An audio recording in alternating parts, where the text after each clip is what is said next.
সকলকে জয় যিশু প্রভু ধন্যবাদ করি। আসুন আজকের বাক্য আদি পুস্তক তার 34 অধ্যায় পাঠ করি। পাঠের আরম্ভ এইরূপ: আর লেয়ার কন্যা দিনা, যাহাকে তিনি যাকবের জন্য প্রসব করিয়াছিলেন, সেই দেশের কন্যাদের সঙ্গে দেখা করিতে বাহিরে গেল। আর হিব্রিয় হমর নামক দেশাধিপতির পুত্র সিখিম তাহাকে দেখিতে পাইল এবং তাহাকে হরণ করিয়া তাহার সহিত শয়ন করিল, তাহাকে ভষ্ট করিল। আর যাকবের কন্যা দিনার প্রতি তাহার প্রাণ অনুরক্ত হওয়াতে সেই যুবতীকে প্রেম করিল ও তাহাকে মিষ্ট কথা বলিল। পরে সিখিম আপন পিতা হমরকে কহিল, তুমি আমার সহিত বিবাহ দিবার জন্য এই কন্যাকে গ্রহণ করো। আর যাকব শুনিলেন সে তাহার কন্যা দিনাকে ভ্রষ্ট করিয়াছে। ওই সময় তাহার পুত্রগণ মাঠে পশুপালের সঙ্গে ছিল, আর যাকব তাহাদের আগমন পর্যন্ত মৌনী থাকিলেন। পরে সিখিমের পিতা হমর যাকবের সহিত কথোপকথন করিতে গেল।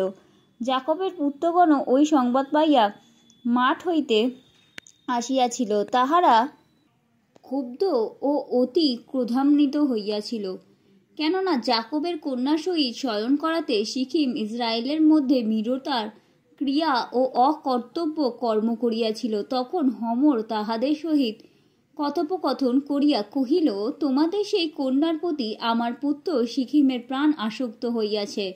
নিবেদন করি আমার পুত্রের সহিত তাহার বিবাহ দিও এবং আমাদের সহিত কুটুম্বতা করো। তোমাদের কন্যাগণ আমাদিগকে দান করো এবং আমাদের কন্যাদিগকে তোমরা গ্রহণ করো আর আমাদের সহিত বাস করো। এই দেশ তোমাদের সম্মুখে রহিল, তোমরা এখানে বসতি ও বাণিজ্য করো, এখানে অধিকার গ্রহণ করো। আর সিখিম দিনার পিতাকে ও ভাতৃগণকে কহিল, আমার প্রতি তোমাদের অনুগ্রহ দৃষ্টি হোক, তাহা হইলে যাহা বলিবে তাহাই দিব।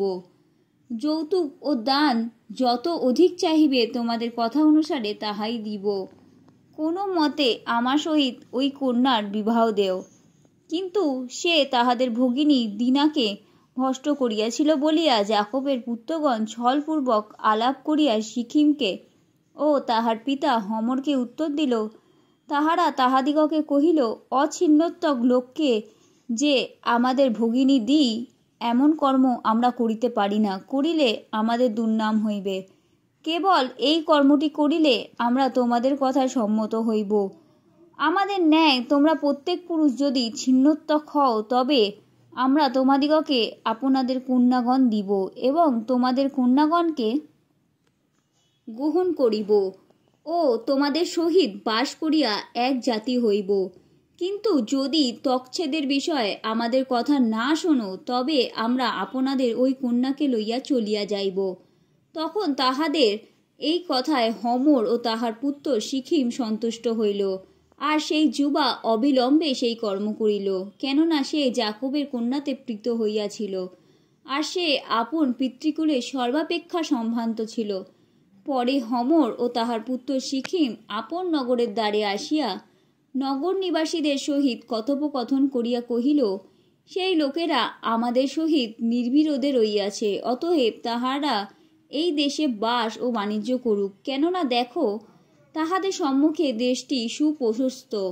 আইসো, আমরা তাহাদের কন্যাগণকে গ্রহণ করি ও আমাদের কন্যাগণ তাহাদিগকে দিই। কিন্তু তাহাদের এই এক পণ আছে, আমাদের মধ্যে প্রত্যেক পুরুষ যদি তাহাদের মতো ছিন্নত্বক হয়, তবে তাহারা আমাদের সহিত বাস করিয়া এক জাতি হইতে সম্মত আছে। আর তাহাদের ধন সম্পত্তি ও পশু সকল কি আমাদের হইবে না? আমরা তাহাদের কথায় সম্মত হইলেই তাহারা আমাদের সহিত বাস করিবে।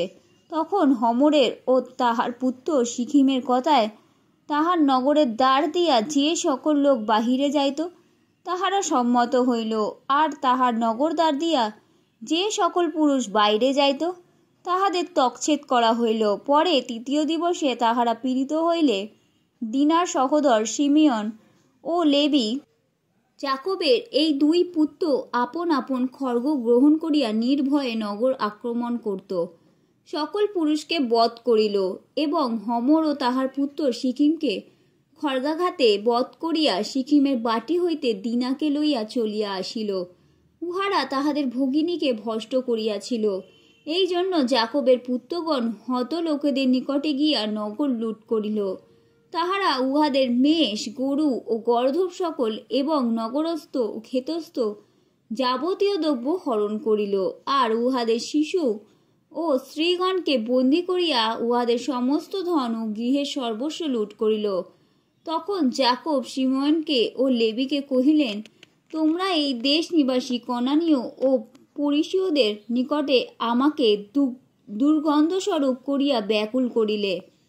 আমার লোক অল্প, তাহারা আমার বিরুদ্ধে একত্র হইয়া আমাকে আঘাত করিবে, আর আমি সপরিবারে বিনষ্ট হইব। তাহারা উত্তর করিল, যেমন বেশ্যার সহিত তেমনি আমাদের ভগিনী সহিত ব্যবহার করা কি তাহার উচিত ছিল?